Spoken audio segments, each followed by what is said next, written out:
É isso aí, gente. Boa noite. Some may like soft Brazilian singers, but I've given up all attempts of perfection. Alguns gostam desses cantores suaves brasileiros, mas eu já desisti de qualquer tentativa de perfeição. Essa é uma fala de Bob Dylan.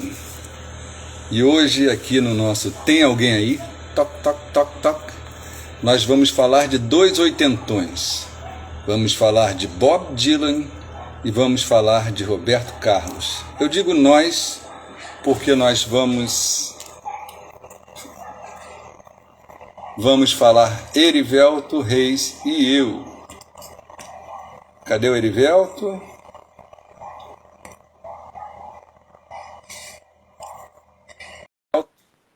Daqui a pouco ele vai estar aqui comigo.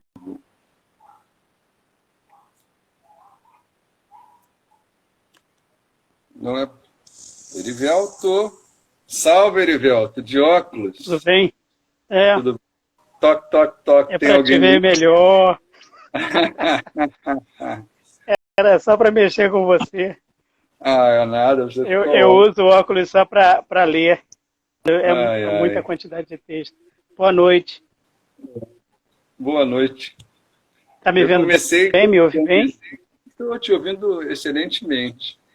Estou te ouvindo muito bem. Te vejo, te ouço bem também. Vamos lá. Eu comecei cantando um trechinho de uma canção de Caetano que diz mais ou menos o seguinte, né? Some may like soft Brazilian singers, but I've given up all attempts of perfection. Quer dizer, alguns gostam desses brasileiros de canto suave, mas eu já desisti de qualquer tentativa de perfeição, né? E assim é o Bob Dylan, um dos homenageados de hoje, né? Um oitentão. E você fala de Roberto Carlos, por favor. Porque você é o grande especialista de Roberto Carlos. Você e todos os brasileiros, de fato. Né? Rapaz, Roberto Carlos sei lá, é uma instituição nacional como o churrasco, o futebol. Eu não sei, porque mesmo quem não gosta muito, tem uma história, tem uma coisa com Roberto Carlos, ou conhece alguém que teve, ou tem uma memória afetiva. É impressionante. Você sabe que a gente participou daquele projeto da Universidade Rural? A quantidade de e-mail, de mensagem que eu recebi de pessoas que assistiram, que comentando, né? Aí gente falando, você esqueceu de falar não sei o quê, porque o próprio mote da noite de hoje, né? 80 anos, no mínimo eles estão produzindo há 60 anos. Então é claro que não dá para cobrir tudo, não dá para lembrar de tudo, não dá para selecionar tudo o que tem para falar dessas pessoas, né? E assim, o Roberto, você me pediu que focasse numa canção em particular. Antes de falar da canção, eu fiquei pensando, né, o que eu podia relacionar o Roberto Carlos ao Bob Dylan, além da admiração que o Roberto tem pelo Bob Dylan, de ter gravado uma versão do Bob Dylan em 87, né? Não sei se você conhece Todo Mundo Está Falando. Todo mundo está falando. É do disco de 87, do Roberto Carlos. Então é o momento em que ele finalmente grava uma versão do Bob Dylan. Bom, eu selecionei a seu pedido para falar uma canção de que gosto muito, que é O Portão. Né?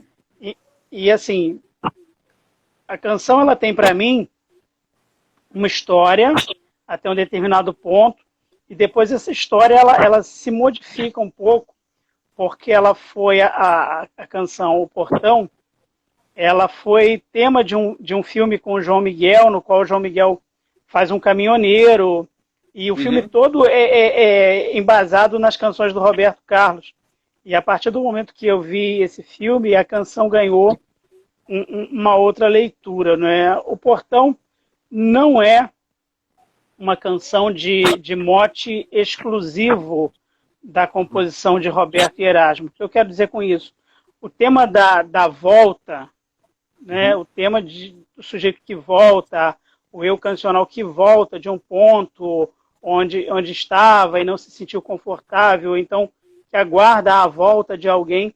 Esse tema já havia sido explorado e a gente está falando aí de 74, e depois ele vai voltar, ele vai ser explorado em outras canções do Roberto Carlos. Há uma canção que o Roberto não gravou, mas que ele compôs sozinho, chamado A Volta. Ele não gravou quando compôs, vai gravar já nos anos 2000. Quem gravou essa canção originalmente foram os Vips, né? Então, o tema da volta aparece nesse momento, mas tem Esperando Você, né, em que o sujeito recebe a promessa da mulher amada de voltar, e a mulher acaba não voltando, e ele não sabe se ela esqueceu de voltar ou se ela não vai voltar porque não o ama mais. Talvez o diferencial de O Portão para essas outras canções seja, primeiro, a pontualidade da ideia de um amor romântico, né? O sujeito, a distância, ou a ida, ou a volta, interrompe uma sequência de uma relação afetiva amorosa. Nesse sentido, O Portão ela é uma canção mais filosófica, mais existencialista, mais ampla, porque ela tem várias possibilidades, ela tem várias camadas, ela tem vários estratos de leitura. Desde o elemento... Eu estou falando muito rápido, muito arrastado, como é que tá? Não, tá ótimo, pode falar. Você está achando graça da minha fala, né? Não, Tá não muito estou achando professoral. graça, não, eu estou me divertindo bastante. Eu vou te dizer por quê. É porque eu estou levando muito a sério. Ela falou a mesma coisa comigo, assim, você é muito sério para falar, live tem que ser alegre. Pois é. Aquela chamada, eu fiquei balançando a cabeça assim. Tem que começar com Fala Galerinha, então. Fala Galerinha. Mas, enfim, além da camada mais facilmente perceptível e mais imediatamente perceptível de que o sujeito se distanciou de uma relação amorosa, foi embora, não deu certo e voltou. Uhum. Então, a quantidade, você que é um estudioso desses elementos, né? A quantidade de verbos é uma das canções do Roberto Carlos mais embasada, mais galgada na sua métrica, nas suas rimas, na questão dos verbos. Então, eu parei, eu cheguei, eu fiquei, eu acho, eu voltei, que é o grande mote de emissão da canção, aparece muito, né? E assim, o poder de síntese do Roberto e do Erasmo nessa canção, de contar a história em poucas palavras, verso a verso. Então é uma canção em progressão. Rapidamente você percebe que o sujeito voltou de algum lugar porque ele está com as malas, então o verso minhas malas coloquei no chão, dão a ideia de que não foi uma saída circunstancial para perto, imediata. Ele não foi logo ali e está voltando. Ele não foi olhar a rua, ele não foi dar uma volta na cidade, no bairro e voltou. Ele viajou. Então, a imagem... Oi? É um filme, né? Ela nos leva às imagens, né? A imagem ela é uma narrativa completa. Ela é uma narrativa completa nesse sentido de contar uma história fílmica. É até curioso que você tem uma espécie de narrativa em primeira pessoa, mas que também se coloca como uma narrativa, como uma câmera, um narrador câmera, que vai focalizando aquela situação do indivíduo que acabou de chegar, porque ele indica o olhar do ouvinte, né, para onde tem que ir. Então ele vai dar como, por exemplo, como referências do tempo que ele passou fora, o retrato amarelado na parede, o medo de abrir a porta, né, os passos que ele vai dando, reticente, sem saber quem ele vai encontrar, se vai encontrar alguém naquele espaço. Então, é uma canção muito forte na criação dessas imagens e, assim, muito rapidamente, com poucos versos, com poucas palavras a cada verso,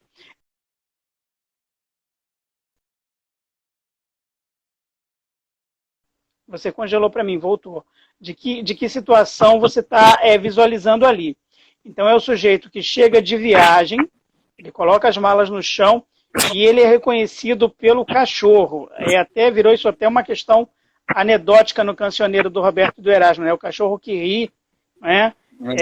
E aí uma vez perguntaram, né? E aí ele com aquela coisa de brincar, de falar do tema, mas sem atacar diretamente a questão que é a provocação, o cerne da provocação, ele diz: ah, mas eu não conseguiria fazer uma rima com meu cachorro ficou abanando o rabo, aí não daria.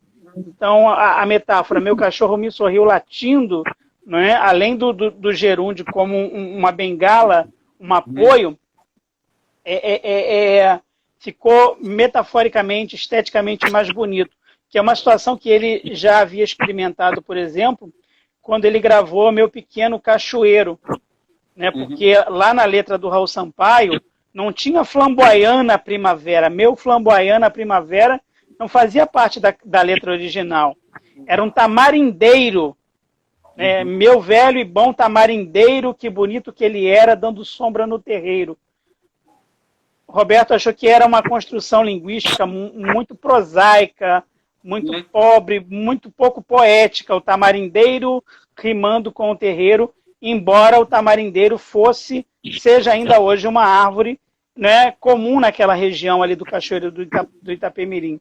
E aí surgiu o flamboyant, uma coisa mais sofisticada, enfim, mais requintada, vamos dizer assim. Uma imagem poética mais forte, né? Mais forte, exatamente. O cuidado desse lapidar, ele sempre teve, né? Ele sempre teve cuidado e também alguma cisma, né? Com as palavras, com determinadas palavras na letra das canções, né? Desde a repetição. Tá falhando? Deu uma falhada. Eu tô te vendo. Travou, rei. Mas eu não estou te ouvindo. Eu estou te vendo e te ouvindo, normal. Não? Tá, mas você travou. Voltou tá ou não? Aqui para mim. Mas está todo mundo te ouvindo, mas não te vê mais. Parou. Não? Não, ainda não. Tá normal ou não? Eu te ouço, mas eu não estou te vendo mais. Está borrado. Eu estou aqui normal. Oi, gente, a gente está resolvendo um probleminha técnico. Tá bom para você? Para mim está girando. Eu te vejo e te ouço, normalmente. Estranho. Bem, o que a gente faz? Posso Continua. seguir? Como é que é? Continuo? Continua. Você consegue sair, tenta retornar? Tenta sair e retornar. Tá, dá licença. Faz o processo de volta. A gente vai... A Laila está dizendo que está te ouvindo. Eu também estou te ouvindo, mas eu não estou te vendo. Não estou te vendo. Bem, gente, a gente está aqui a ouvir Erivelto Reis falar sobre a canção O Portão, de Roberto Carlos. Aí houve um probleminha técnico e Erivelto Reis vai voltar agora. Ver.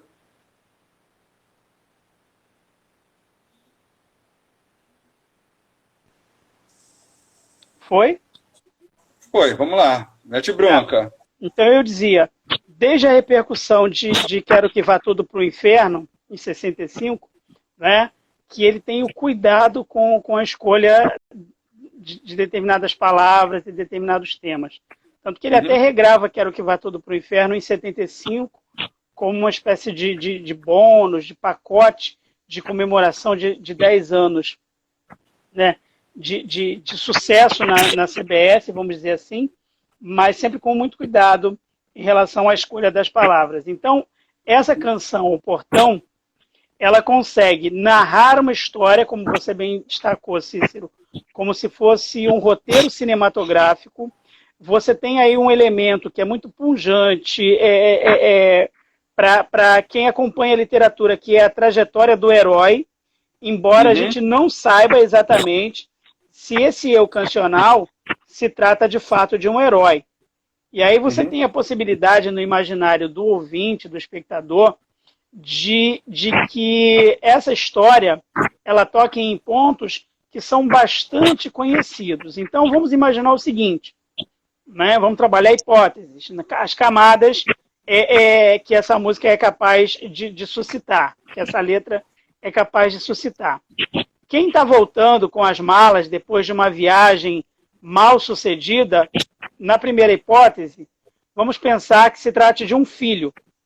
Então você teria ali o amor filial, quem está voltando é um filho, aí você tem a imagem do filho pródigo, aquele que foi ao mundo, provou dos prazeres da vida, mas por várias razões não se adaptou, não deu certo, se perdeu e volta. Então você tem a ideia do portão como esse limite entre o externo, dos sonhos, dos desejos e a intimidade da casa. A casa como um espaço de intimidade, quase como um ninho. Né? Assim como o filho que volta, aquela coisa da visita à casa paterna, né? Depois de um longo e tenebroso inverno, volta ao filho. Vamos supor que essa figura que foi ao mundo e que volta não se trate de um filho, mas de um ente de relação amorosa, um amor homem e mulher, homem, mulher e mulher, enfim, não importa. Né? Vamos pensar o seguinte, quem está voltando é alguém com quem havia uma relação e essa relação foi interrompida parcialmente.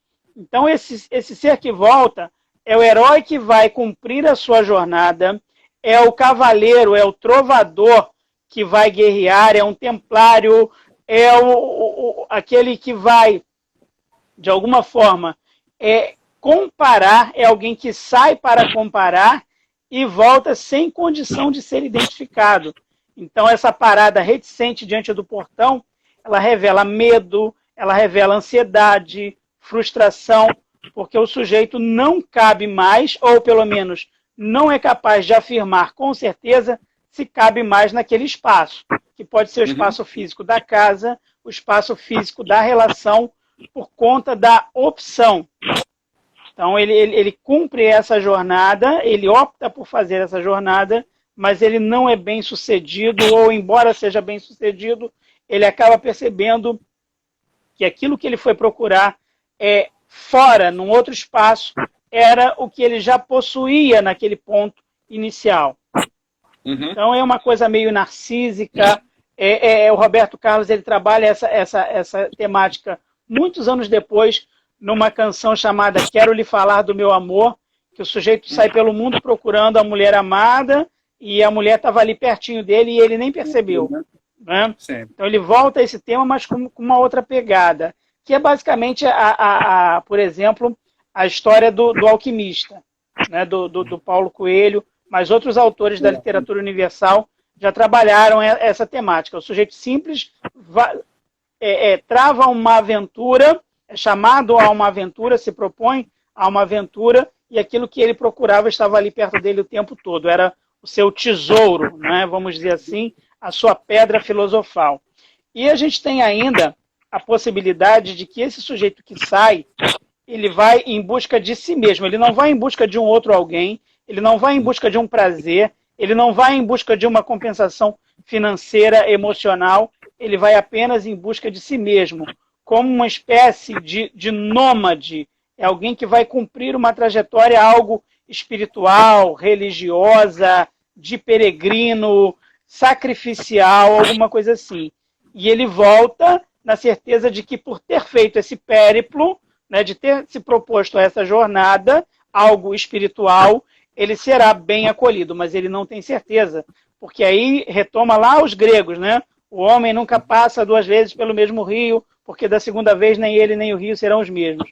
Então ele volta para o lugar e o lugar é apenas uma referência, porque nem ele é o mesmo de que quando partiu, do momento em que partiu, nem tem certeza de que o lugar será receptivo ou será o mesmo que ele conhecia. Aquele lugar, Já vou... Pode falar. Você quer terminar? Sim. Eu tenho uma... Termina, então. Aquele lugar, ele vai existir apenas na memória, na imaginação, no desejo. Não há uma certeza se aquele lugar existe, como de fato ele está na memória ou ele foi idealizado nessa imaginação do peregrino, do viajante, do aventureiro. Pode se colocar. Erivelto, assim, eu acho curioso você fazer essa fala. Eu fico pensando assim, né, no ouvinte comum, como o ouvinte comum, né, consegue interpretar essas coisas todas, logicamente, sem a tua bagagem cultural, como essa canção pega na veia, né? Como essa canção é uma canção de um herói que está retornando ao ninho, ao seu lugar de conforto, de proteção, né? E volta. A gente não sabe direito por que ele volta, mas sabe que ele está voltando, está ali e é bem recebido pelo cachorro, né? Essa grande sacada, né? Tão imagética, assim. É uma canção que me toca muito. Imagina que... Deixa eu falar Diga. rapidinho de uma coisa. Assim. Tinha um grupo de Bangu, né? O grupo hoje não está tão unido assim, mas a gente costumava se juntar bastante, com bastante frequência, para ouvir música em discos, né?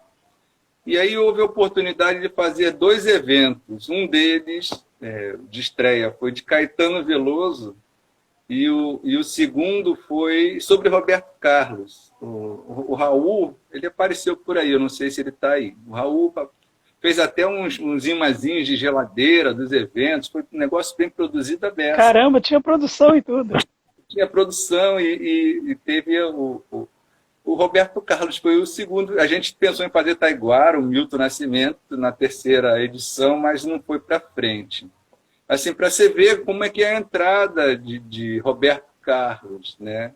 Na massa mesmo. Assim. As pessoas ouviram muito Roberto Carlos. A minha geração talvez não pegasse os discos para ouvir, mas os pais ouviam Roberto Carlos, então a gente ouvia também. Além dos especiais, né? De toda essa coisa. Isso é muito bom de lembrar. O Roberto Carlos, como você disse no início, ele faz parte desse da nossa lembrança, de uma lembrança coletiva, né? Eu falei de você, Raul, daqueles eventos que você organizava, bolava, capitaneava, e dos imazinhos de geladeira que você fez, tanto de Caetano Veloso quanto de Roberto Carlos. Inclusive, o imã da geladeira que o Raul fez foi o disco que você comentou. Foi do disco que você comentou, aquela foto toda. Fala mais um pouquinho. Do disco de 71? Aquela capa também é muito icônica, né? Você fez essa colocação, Cícero, sobre como o público, né, é um mistério da arte, né? Como é que o público absorve todas essas coisas que um estudioso, um crítico como você, um pesquisador, né, como eu, e outros tantos e outras tantas pessoas que lidam com a pesquisa do texto literário ou da obra de arte, seja ela em qual for a expressão, que a gente lida com isso de forma com aparato técnico, de investigação, de teorias.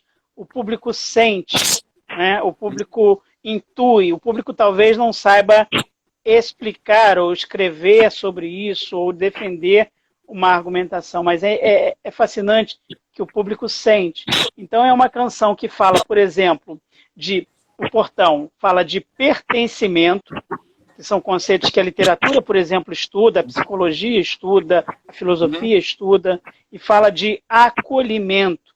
Então, num país como o nosso, com a história que a gente tem, econômica, cultural, de formação étnica que a gente tem, essa figura do sujeito que volta pode estar distante do herói grego, por exemplo, ou do pensamento mais filosófico de que há uma ação do tempo e das ideias, né, na transformação do indivíduo.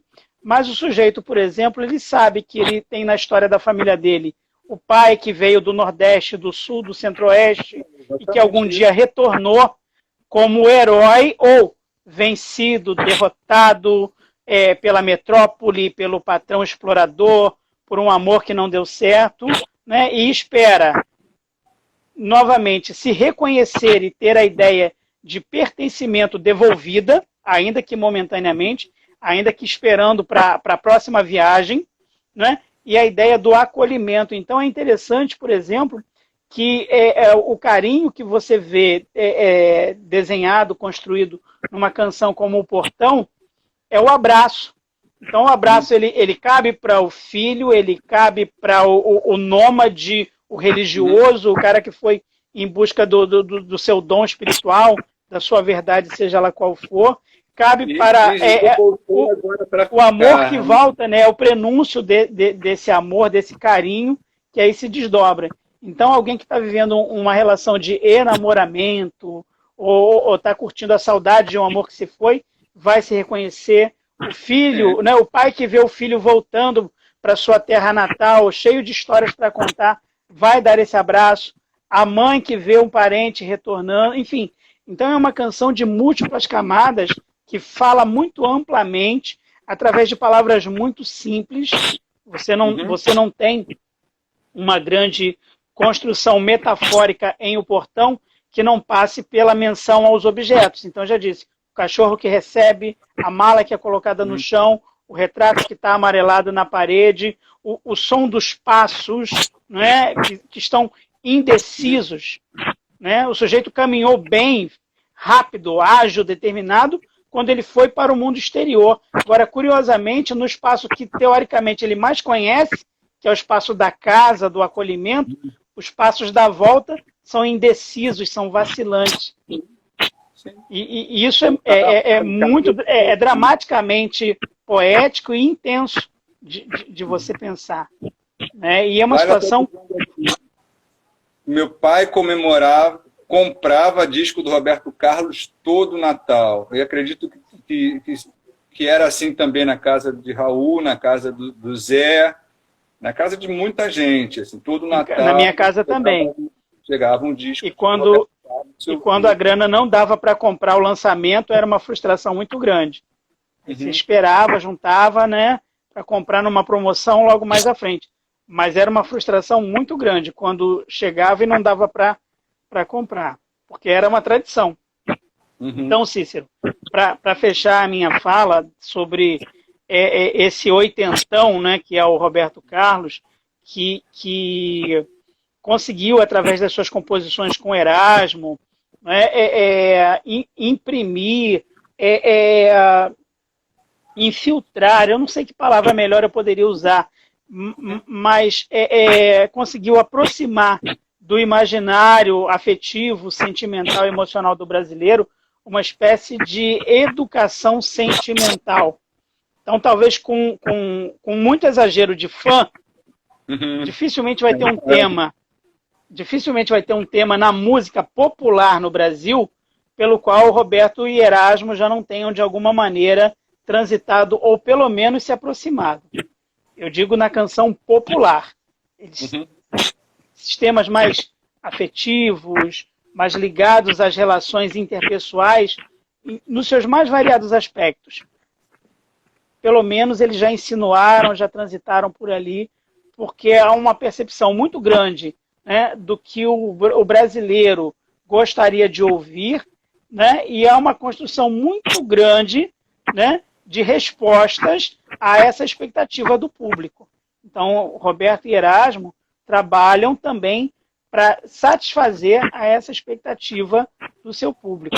E assim, para fechar, são 2 anos de produção e de recepção difíceis para Roberto Carlos, os anos de 1974 e 1975. Porque hoje, para alguns críticos, são 2 álbuns considerados conceituais, pela escolha de gravação, né, pelos temas que foram ali abordados. Você vê, o Portão é uma canção ainda hoje considerada longa, né? Ela tem várias estrofes, quase 4 minutos e meio, numa época que as canções não eram tão grandes para tocar no rádio. Uhum. Entende? E é uma das canções, eu até comentei com você durante a semana, de maior emissão do Roberto Carlos na carreira dele. Onde ele coloca a voz num ponto em que comumente ele não colocou tantas vezes ao longo da sua carreira. Então é uma música de...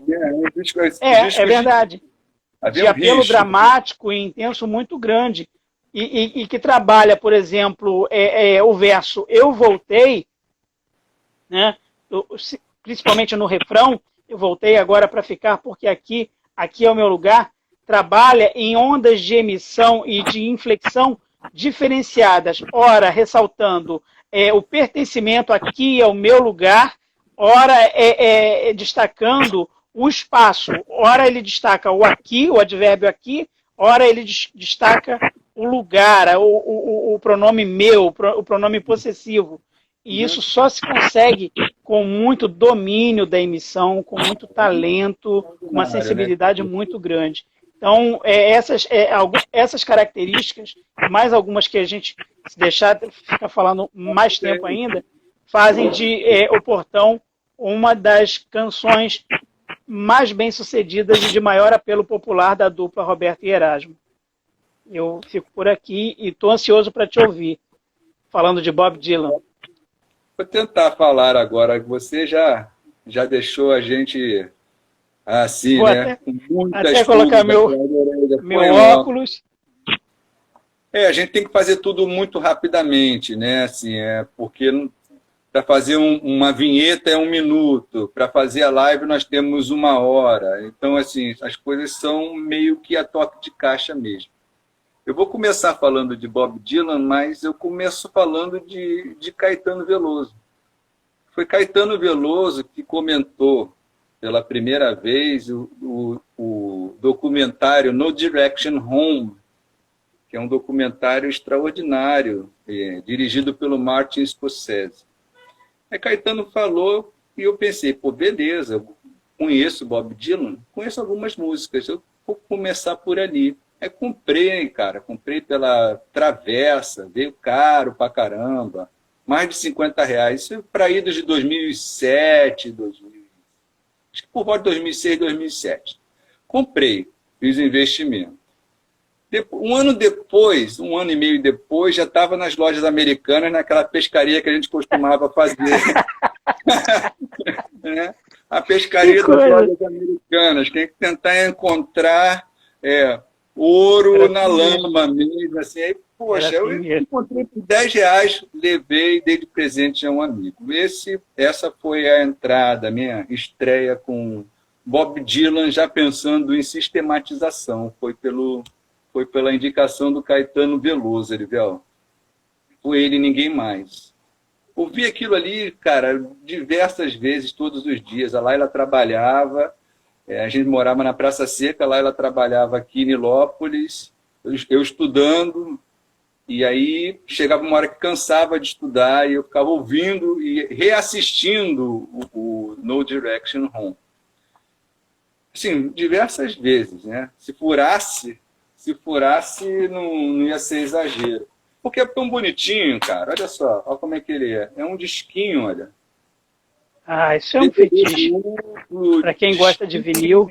Coisas e tal. E aí, poxa, mas o No Direction Home vai da infância do Bob Dylan até 1966, que é quando ele sofre um acidente de motocicleta e se afasta dos palcos, né? Estava muito louco já, assim, né? Drogas, anfetaminas, aquelas coisas todas da vida na estrada, que também tem. Mas é um documentário que deixa a gente boquiaberto, né? De mostrar esse caminho do Bob Dylan, que é um caminho assim, de sair de uma cidade pequena de Minnesota, do estado de Minnesota, que é um estado que fica no norte dos Estados Unidos, uma cidade chamada Duluth, pequena. O pai dele, judeu, já tinha uma lojinha e já queria criar o filho para ser dono da lojinha, já vinha com aquela ideologia de que precisamos trabalhar duro, etc. O trabalho enobrece, esse aqui vai ser seu também. Mas o Bob Dylan escapou ali disso. Escapole aos 20 anos já vai para Nova York, já começa a se misturar por ali, a aprender todos os trejeitos. Acho que uma das características mais importantes do Bob Dylan é essa capacidade que ele tem de absorver trejeitos dos outros, de observar bem quem está no palco e recolher aquilo que interessa a ele imediatamente. Quer dizer, então o Bob Dylan foi se formando a partir de trechos que ele foi roubando, de características, trejeitos de vozes, que ele foi roubando de outros compositores com quem ele se dava. Já nessa época, ele tinha um grande ídolo, que era o Woody Guthrie, que é um das antigas, da Grande Depressão, década de 30 dos Estados Unidos, assim, esse é realmente o grande ídolo do Bob Dylan. Assim. Bob Dylan era fã de Woody Guthrie, sempre será. Mas os outros, ele ia roubando as coisas. E de Woody Guthrie também, roubou muita coisa. Roubou o jeito de fumar, o jeito de tocar violão, o jeito de fazer pose, entre outras coisas. Ele foi Quando eu vi Johnny Cash pela primeira vez, eu pensei, Johnny Cash está imitando o Bob Dylan. Não sabia de nada. Não, nada disso. Nada disso. O Bob Dylan vai pegando essas coisas todas. No No Direction Home, já tem muito registro fotográfico, que é uma característica desse pessoal, né? Que veio surgindo a partir da década de 60, né? Já muito material de foto, de imagem. Então, você consegue percorrer, né, esses artistas, Roberto Carlos e Bob Dylan também. Você vê as diversas fases de Dylan a partir das imagens e do confronto dessas imagens, né? Você vai percebendo as fases dele simplesmente observando as imagens, as roupas, o visual, os óculos escuros, etc. E o Bob Dylan chega, em No Direction Home, a um estágio que é curioso e que lembra Caetano Veloso. Ele sai de ídolo folk. O Bob Dylan é um dos grandes ídolos folk, né? Que é a canção mais séria, com uma letra com conteúdo social, né, etc. E parte para o elétrico, que é o comportamento rock and roll, que é um pouco diferente, um pouco não, bastante diferente, né? E, logicamente, vai ter um confronto de ideias, né, entre os puristas e os roqueiros, os hippies, etc. Só para título de imagem, Reis, a gente pode pensar naquele filme Sete de Chicago. Aqueles homens que estão presos ali, se dividirmos, né, em 3 partes, nós vamos ter o pessoal do mais purista, mais folk, né, de óculos, de camiseta por dentro, os hippies, porra loucas, que também tem uma forma de intervenção na sociedade, que é extraordinária pela ironia, pelo deboche, né, pelas respostas, né, cara a cara, e tem o cara Sacha do Cohen faz esse personagem. Poxa, porque tem que ser preso, né? Preto tem que ser preso, então já leva o cara também preso naquela história toda. Excelente imagem. Excelente imagem que você colocou.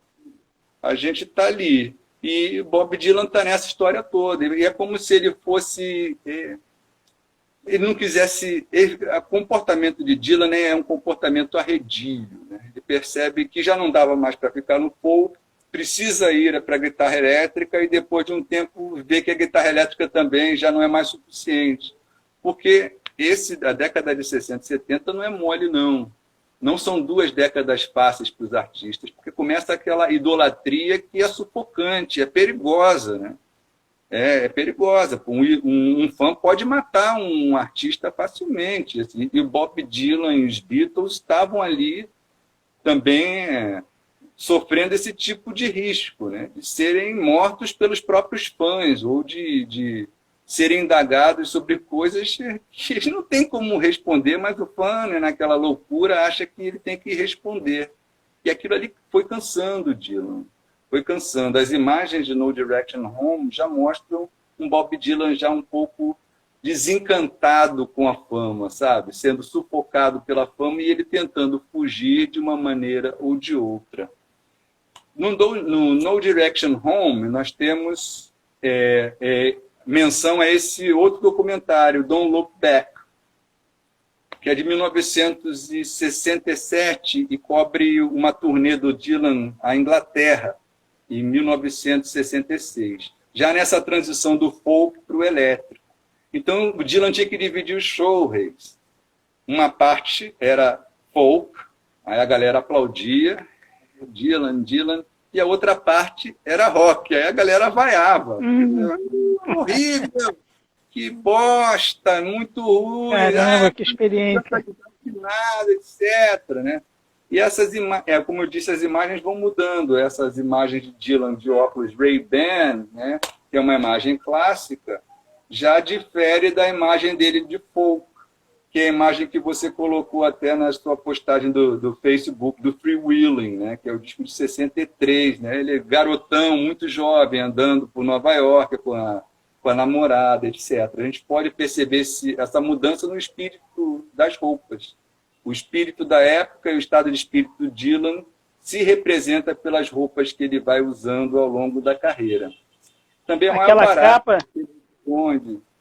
ele responde aquela a todo capa, mundo. Cícero, Fala. ela é citada no filme Vanilla Sky como um ícone cultural, né? Bem interessante. Muitas das capas do Dylan são. E, finalmente, quer dizer, são 3 documentários assim que, para quem está a fim de conhecer Bob Dylan, deve seguir esse caminho. É o Rolling Thunder Review, que está na Netflix. Esse, para mim, é o melhor de todos, assim, é o melhor de todos, que é um super documentário do Martin Scorsese, que trata de uma turnê que parece mais um circo, realmente é mambembe, entendeu? As intervenções do Dylan são extraordinárias. Ele canta com o rosto pintado, ele canta em cidadezinha, ele canta para grandes multidões, ele mesmo dirige o próprio ônibus e vai de cidade em cidade. Caramba! Ao mesmo tempo, ele está gravando o álbum de 76, que é o Desire, que é o disco que tem canções da pesada, inclusive a Hurricane, né? Que é aquela do pugilista que é preso injustamente, um cara que seria campeão do mundo, etc. Então, tudo acontecendo ao mesmo tempo, agora. Os duetos dele com Joan Baez são as coisas mais fantásticas que você pode escutar. E é engraçado, me lembra Nara Leão e Chico Buarque. Mas uma Nara Leão, assim, ela lembra mais Nara Leão, porque ela é muito posuda, né? A Joan Baez é sempre muito bonita, muito correta, muito alinhada politicamente, muito coerente com aquilo que decidiu fazer da vida, né? É uma ativista, sempre foi desde o início. E o Dylan, né, quase que um vagabundo, né, de cabelo desgrenhado, e com chapéu, e com a cara suja, com roupas assim, não são roupas de artista, não são. A mesma roupa que ele usava, ele iria para o palco, de bota, um chapéu, e ia fazendo o show dele ao redor do país. Então são três. É incrível, é realmente incrível. Até a Laila gostou. Porque quem gosta muito de Bob Dylan fica muito ligado na parte folk. Tem aquela parte que o cara canta com muita voz nasalada e entra harmônica. Pô, é meio ranheta, né? Apesar de ter letras, poxa, que são fantásticas, né? E por isso que ele ganhou o Nobel Prize em 2016. Sobretudo por conta dessas letras fantásticas que ele produziu a década de 60 e de Ele ganhou tudo, né, Cícero? Ganhou tudo. Ele ganhou tudo. Pulitzer, Oscar, Nobel, ele ganhou tudo. Título. Houve aquela controvérsia toda para dar um cara, vai dar um Nobel para um cantor, então tem que dar um Grammy para o escritor, então é assim agora, né, essa bagunça. Mas não é tanta bagunça, não. Ele tem realmente um grande valor literário, se a gente levar em consideração... Tem uma história por trás disso, né? Os cantores, né, a palavra cantada. se nós levarmos em consideração a palavra cantada, Dylan está entre os grandes do século XX, né? Está entre os grandes. Por ser de língua inglesa, obviamente, isso ajuda bastante, né? A repercussão mundial, né?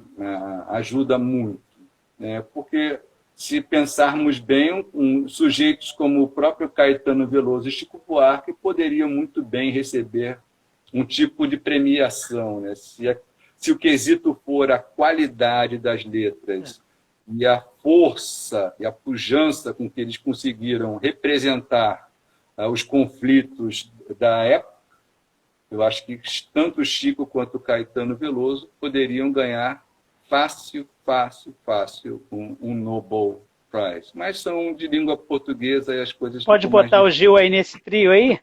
Pode, tem muito mais, gente, né? Eu acho que é um precedente muito bacana você dar o prêmio a Bob Dylan.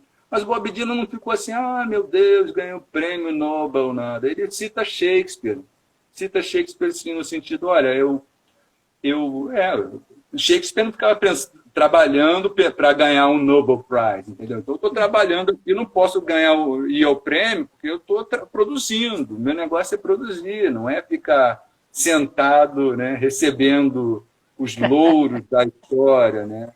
É uma outra característica do Dylan, né? Essa inconstância, né? Essa inquietude, essa vontade de criar sempre, de se mover sempre. E a independência de poder fazer e de poder não fazer. Essa é uma frase muito boa para a gente, né? Por nós sermos professores, e quantas vezes nós nos pegamos nessa situação de poder não fazer. Nós fomos obrigados a fazer, a engolir e partir para dentro. É das piores coisas do ofício. Assim, é terrível. Em 2017, nós fomos lá na UFRJ. Você foi também. Eu fui te assistir. O Canaã Ferraz chamou a galera lá e eu fiquei pensando, poxa, cara, esse pessoal ainda não viu, nem leu tudo de Dylan, nem ouviu tudo de Dylan, e o pessoal está falando de Bob Dylan, mas as canções não estão localizadas. Aí eu meio que decidi fazer esse estudo, entendeu? Para localizar, pelo menos para mim, quais estão as fases de Bob Dylan, onde as canções estão, etc. Algo meu mesmo.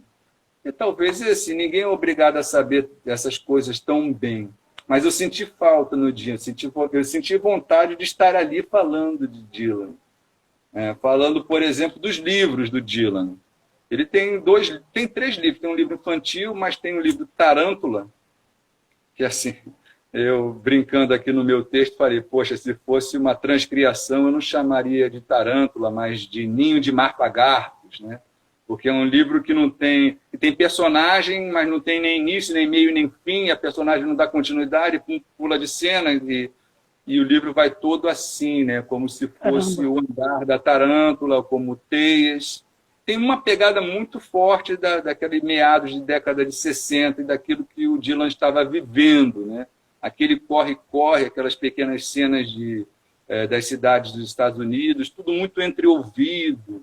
É um livro mais para ouvir do que para ler. Então requer certa paciência. Eu acho que o leitor de hoje já ficaria enfastiado na 3ª ou 4ª página e esqueceria. Fala, pô, isso é uma merda, deixa isso para lá. Né? Como é que esse cara vai ganhar Nobel com isso? Não é um livro que requer uma certa lupa para ler e um certo gosto, né? Um gosto por um tipo de experimentalismo que, de repente, não é a praia de todo mundo. Agora, o Crônicas, volume 1, é um livro que já é mais assim, a contento para o grande público, porque é o Bob Dylan falando Isso aqui é a capa do Tarântula, o prefácio do Walter Hugo Mann e tradução de um dos irmãos Galindo, cara que está fazendo traduções boas, fez a tradução lá do livro de letras do Bob Dylan. Esse aqui é o Crônicas. Você tem tudo aí. Um pouco, né? Eu tenho é um romance de formação, mas a maneira de Dylan dar saltos no tempo, assim, começa tudo bem, com o início lá em Minnesota, e depois vai para um disco, vai para outro, quer dizer, tem lacunas enormes nessas crônicas, né? E Crônicas volume 1, mas até agora ele não lançou volume 2, nem volume 3, não lançou nada, assim, entendeu? Então ficou Crônicas volume 1, mas não retomou essa linha memorialista. Mas aí tem um sujeito muito esperto, tem um narrador muito bom, se confunde com Bob Dylan, né? Para todos os efeitos, é o Bob Dylan escrevendo, mas aí ele tem uma visão muito perspicaz da realidade. Assim, aí ele mostra talento, tem talento para perceber certos maneirismos das pessoas, alguma coisa da fala. Quer dizer, então já tem um projeto, poderia virar um romance mesmo, ele tem traquejo para a coisa. Erivelto, e aí vamos andando, né?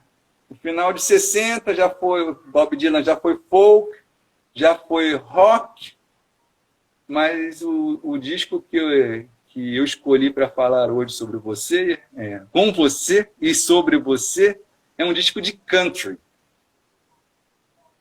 É um disco de country, porque eu pensei num disco que dialogasse de alguma maneira com as canções de Roberto Carlos e especialmente com as interpretações que você fez sobre Roberto Carlos na apresentação lá da Rural e hoje também. Eu fiquei pensando, cara, tem tantas canções para escolher, mas eu queria escolher uma canção que dialogasse com Roberto Carlos, que falasse de amor, falasse de separação, falasse do retorno ou do não retorno. Entendeu? Essa coisa assim que está na atmosfera, que é uma atmosfera assim, não posso dizer atemporal, mas é uma atmosfera das grandes cidades, né? É o desafio das grandes cidades, assim, que recebe um número enorme de imigrantes, de pessoas que vieram de outras regiões e que às vezes não se adaptam, querem voltar ou querem ficar e não podem, etc. Sentem saudade da terrinha, né? Essas coisas todas. Foi uma escolha muito difícil para mim. Mas eu fiquei com a canção The Girl from the North Country, e porque tem ele e Johnny Cash em dueto. Essa canção já tinha sido gravada eu acho até que em Freewheeling, do Bob, mas foi gravada à maneira folk. Aí você vê uma levada de violão a folk, a presença da harmônica, o diálogo, né? A divisão da canção muito marcadamente folk, quebrada. E aqui não. Aqui é o Johnny Cash tocando violão e Dylan o acompanhando. Essa Caramba! canção que depois eu vou colocar no Facebook, porque por motivos de direitos autorais nós não podemos tocar a canção aqui na live, mas é uma canção que, poxa vida, ela é assim assustadora. Eu disse o nome do disco, não, é Nashville Skyline, o horizonte de Nashville. Nashville é a cidade que é considerada a Meca do country. É a capital do country, né? Ela é a capital do country. E Johnny Cash é um dos papas do country. Naquele DVD que eu falei, que eu mencionei, o No Direction Home, tem uma cena em que... Não é a cena, não, acho que é uma fala do Bob Dylan, que é Johnny Cash dando um violão a Bob Dylan. E nós dois entendemos qual é o simbolismo dessa passagem. É quase uma passagem de bastão. Tá passando o bastão para o outro. Olha, você continua aqui... Escolheu o sucessor. Uma beleza, assim. Uns comentários muito bonitos do Johnny Cash a respeito da habilidade do Dylan com as letras, né? A força expressiva do Dylan com as letras. Mas quando os dois cantam, Erivelto, aí que são elas? Porque esse disco não é um disco com imagens fortes ou com conteúdo social, como era do folk, nem com imagens disparatadas, quase cubistas, como era na fase do rock, nem aquele canto meio apocalíptico cristão que tem alguns discos do Dylan naquela fase de 60. Não, esse é um disco suave, é um disco de imagens até batidas, gastas. Porque ele tem Até uma meio conversão religiosa também, não tem? Ele tem uma fase religiosa na carreira dele. 80, ele se converte ao cristianismo. Faz até quase rock gospel, faz assim, é engraçadíssimo, isso é muito engraçado. Eu queria ler para você, porque tem aquela coisa da Fanopeia, que é a canção. Eu rabisquei o livro todo. Esse aqui é o Dylan Writing and Drawings, que é os escritos e os desenhos. O Dylan desenha muito, pinta também. Quer dizer, ele jogou em todas. E aqui eu não vou ler em inglês, vou ler só uma partezinha em inglês, depois eu faço a tradução aqui. Não vai ser tão boa quanto a do Galindo, mas vai ser. If you're traveling in the North Country Fair, where the winds hit heavy on the borderline, remember me to one who lives there. She once was a true love of mine. Well, if you go when the snowflakes storm, when the rivers freeze and summer ends, please see if she's wearing a coat so warm to keep her from the howling winds. Quer dizer, se você estiver viajando lá para o norte, né, lá para a parte do norte do país, pensando nos Estados Unidos, quando é frio, né, quando os ventos atingem, né, a fronteira, né, assim, lembre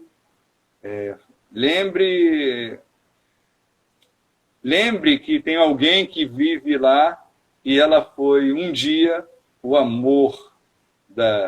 meu grande amor. Ela foi um dia o meu grande amor. E por aí vai.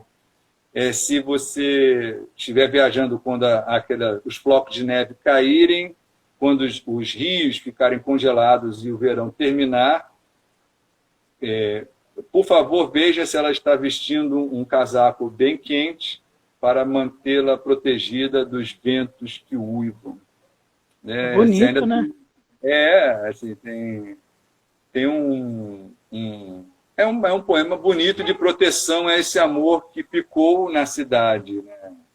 Pequena, na cidade talvez de Minnesota, ou não qualquer cidade dessa, que a mulher fica e o homem vai, mas ele pede, como se fosse uma rede de recados, ele pede para dizer a essa mulher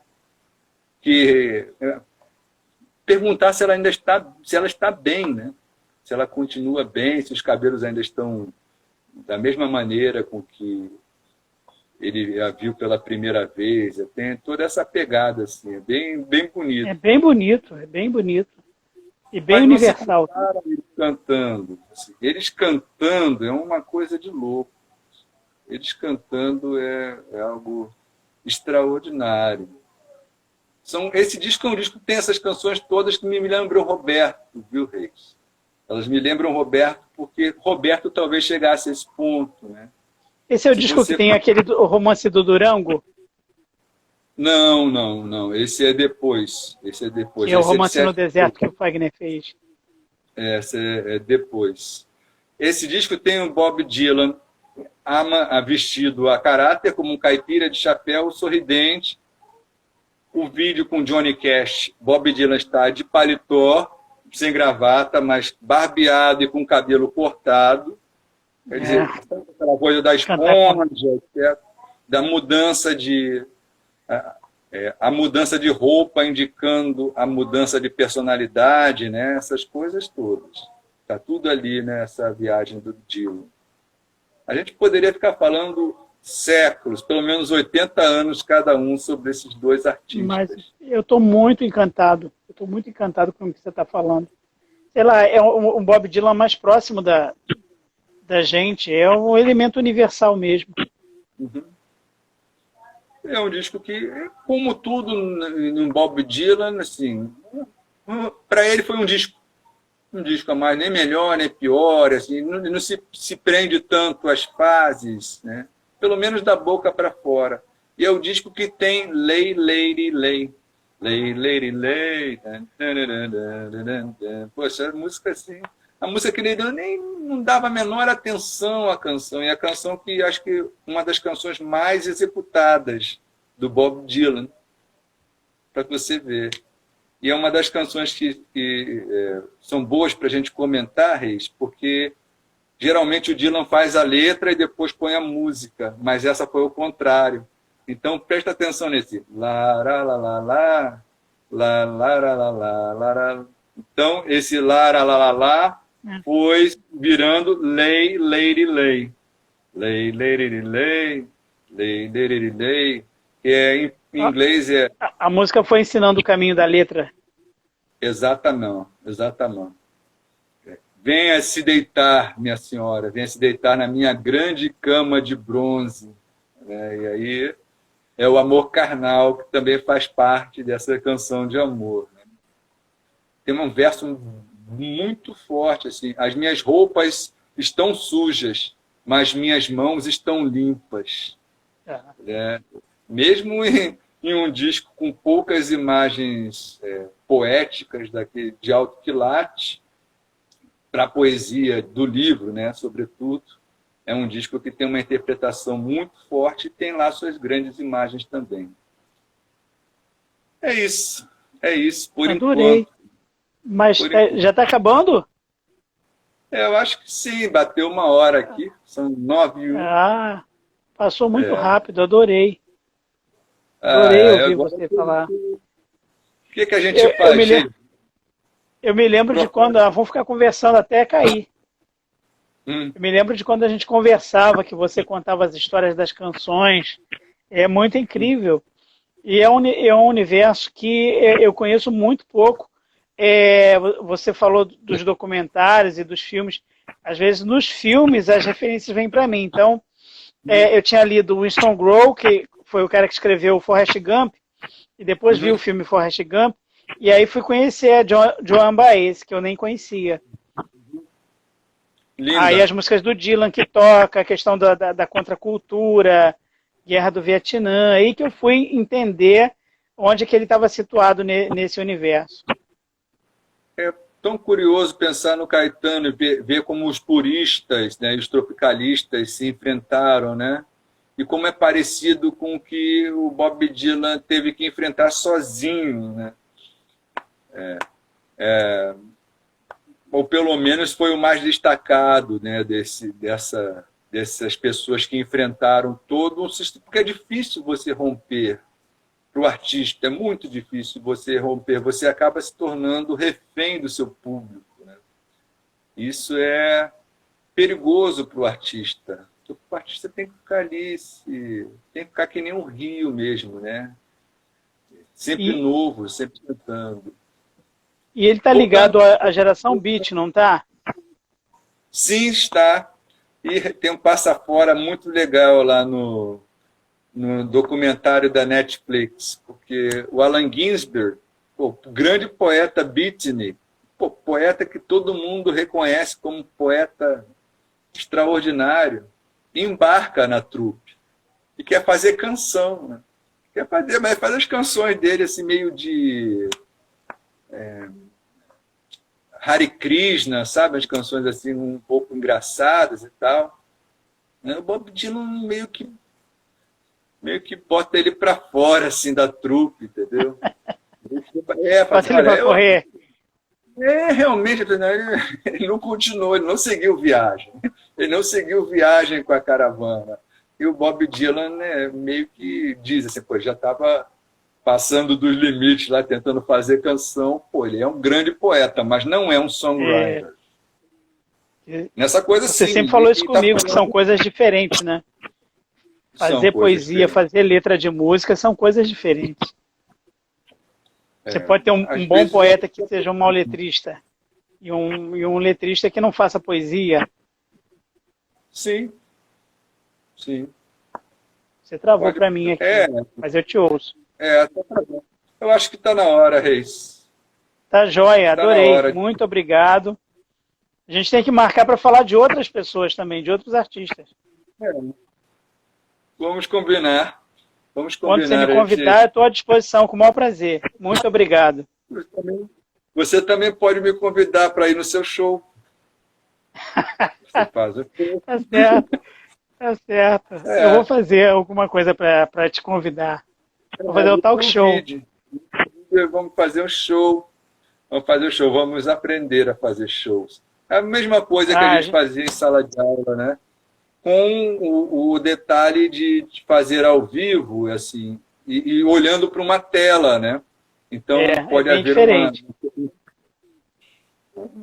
uma hesitação por conta de você não ter, por falar sozinho, né? A Laila tem rido da minha cara, porque tem conversado comigo assim, direto, né? Bolando coisas. Mas eu vou nessa. Valeu. Tá muito bom, muito obrigado, parabéns. Tem alguém aí? Grande abraço, boa noite. Tem alguém aí? Valeu. Tem alguém aí? Valeu, Reis. Muito obrigado, Um abraço, Kings. obrigado. Parabéns, valeu. Até mais. Vou fechar. Até mais. Até mais. Gente, essa aqui foi a segunda live do Tem Alguém Aí. Eu vou parar um pouquinho, vou descansar um pouquinho, vou tentar bolar uma coisa. E em breve nós nos veremos.